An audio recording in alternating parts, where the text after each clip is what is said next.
Hey guys, it's Screamarts here with another video for the MB Academy. And as always, if you're new here to the channel, please consider subscribing. We really do appreciate all of the support and all the comments you leave and likes and all of that stuff. Today I'm doing another video of the 140 dubstep series, and today I want to do a little bit of a walkthrough of a little bit of a drop I've arranged. So you get a little bit of the fuller picture of how I would make something in that direction. So I've prepared this drop for you with some drums.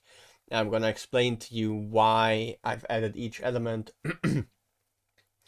and all of that good stuff and how I edited the sounds. So let's dive right into that. The drop sounds something like that.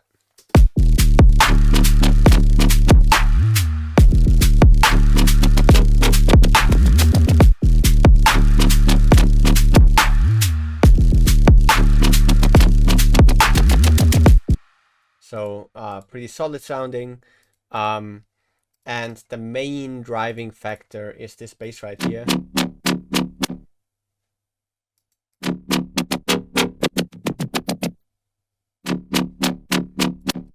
And the cool thing about resampling is that you will be able to see what that sounded like before.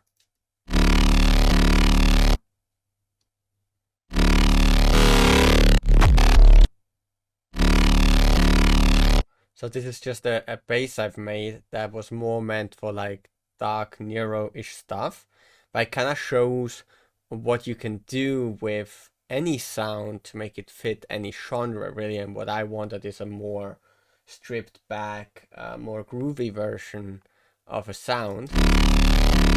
So you take that sound, and first I took away, let's do that all step by step.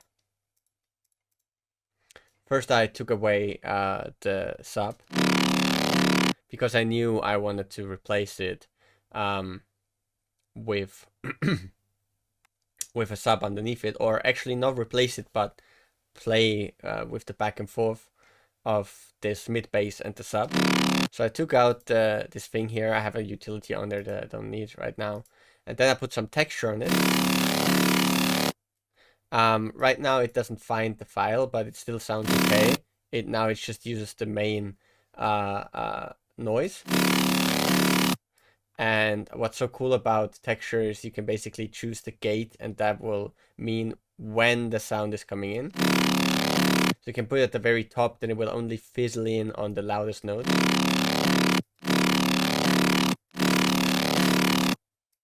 And you can get some more crispy top end through that. I do that quite a lot this way, so my basses have a bit more stereo kind of width and power. So I use that quite a lot. And then a lot of the sound comes from the Serum FX actually. And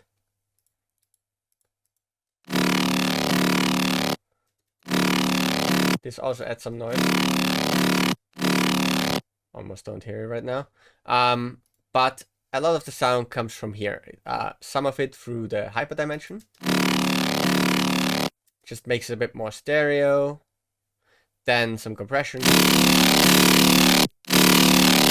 It adds a lot of highs, but that's in regards to the filter I'm adding later for movement. And it's better to have more highs in the beginning, because then the filter is taking some of those highs back again. Taking some of those highs out again. So sometimes I push it a bit higher just so I can take some out again, and it still sounds like there's more top end. So it sounds a bit crazy without the filtering, but with the filtering it makes a lot more sense.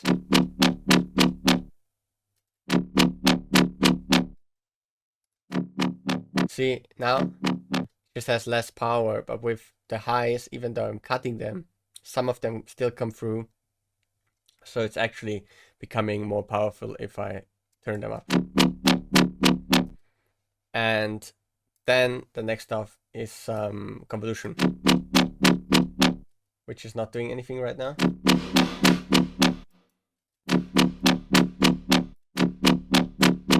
Bit of that is nice, actually. And that's kind of how it came together. This is a triplet groove. And all I did was adding this LFO2 to the filter here.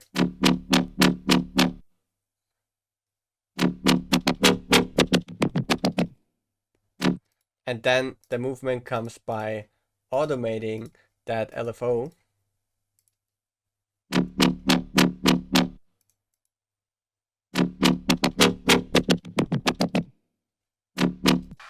And the rest reflects that.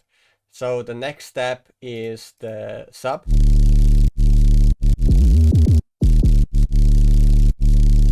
Which is again texture with an imported sample that has had a really crispy top end.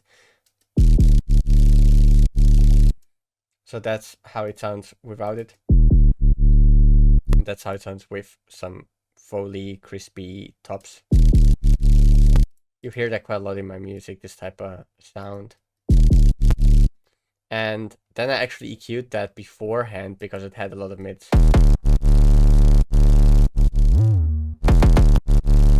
Which sounds really cool.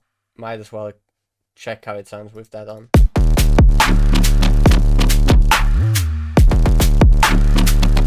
So what I would probably do now is keep it on here.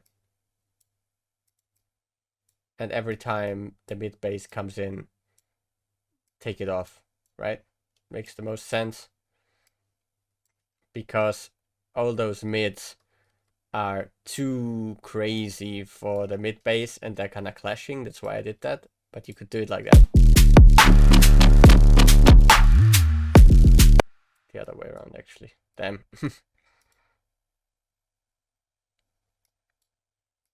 Like this. That should be all right. Yeah.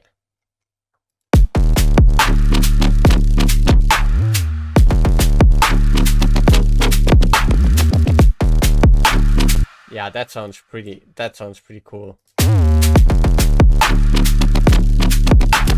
So this is how the curve looks.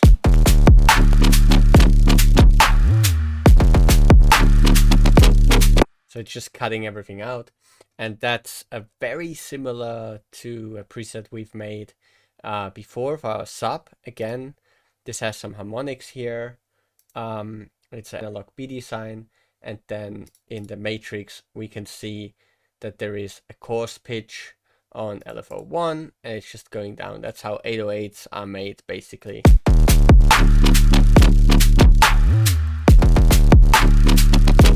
And then the melody is just kind of like an A-B answer type of thing. First you have ba ba ba ba, and then a boom, ba ba ba ba ba ba boom, just to kind of get this like A-B between low notes and high notes. And I think in that case it works really well.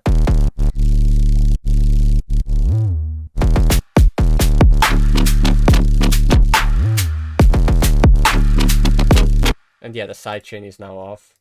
And I clipped it at the end as well. Here's the same. That bass, that there's nothing on it, and then there's sidechain.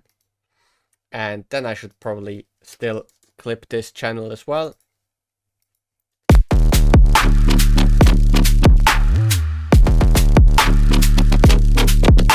Then we can look at the kick. There's some plugins on there as well. This is just the click, how it sounds. Just a very simple kick. This is just the automation, the pitch automation as you have in a kick normally. Main tuning here. This is the length of the kick, which is on the level of LFO1. And then we have another one that does the kind of clicky sound or enhances the click a little bit. Might even be a bit too much here, so you can always turn the click down by doing something like that.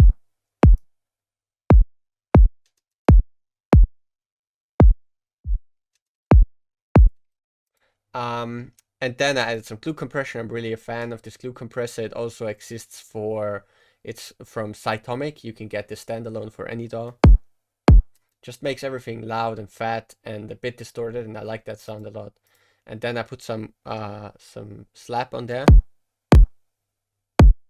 Just a bit of more clipping, a little bit of shaping, some fresh air. Because I think I had some noise on there earlier. I don't think it really does. Makes almost no difference whatsoever. So don't sweat it. And some clipping. And then I have the main snare, which is a rim shot I've made in Serum, which is essentially a transient. Again, some automation on the pitch that becomes a transient, plus some noise. And some pretty extreme EQ, as you can see here, that kind of accentuates the clappy area. That's how it would sound without it. And that's with it. Then some hyperdimension, some distortion to bring that out, some filtering,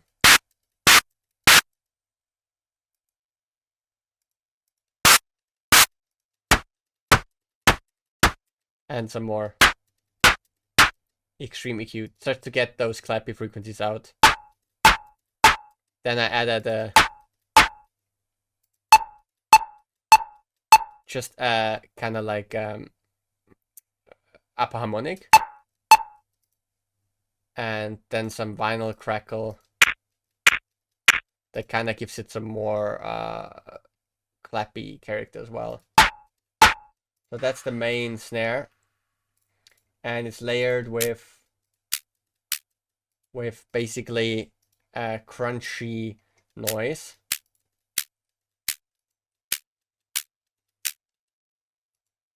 Which is just a noise. It's actually interesting. How did I do that?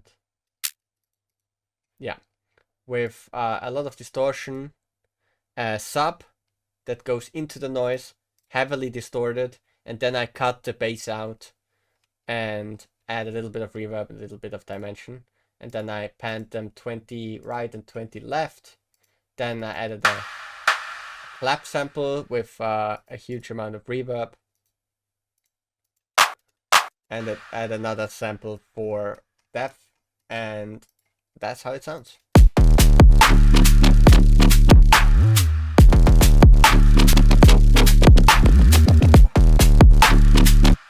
And yeah, another layer is here, and that is just some hats that are basically just noise automated with a little bit of convolution,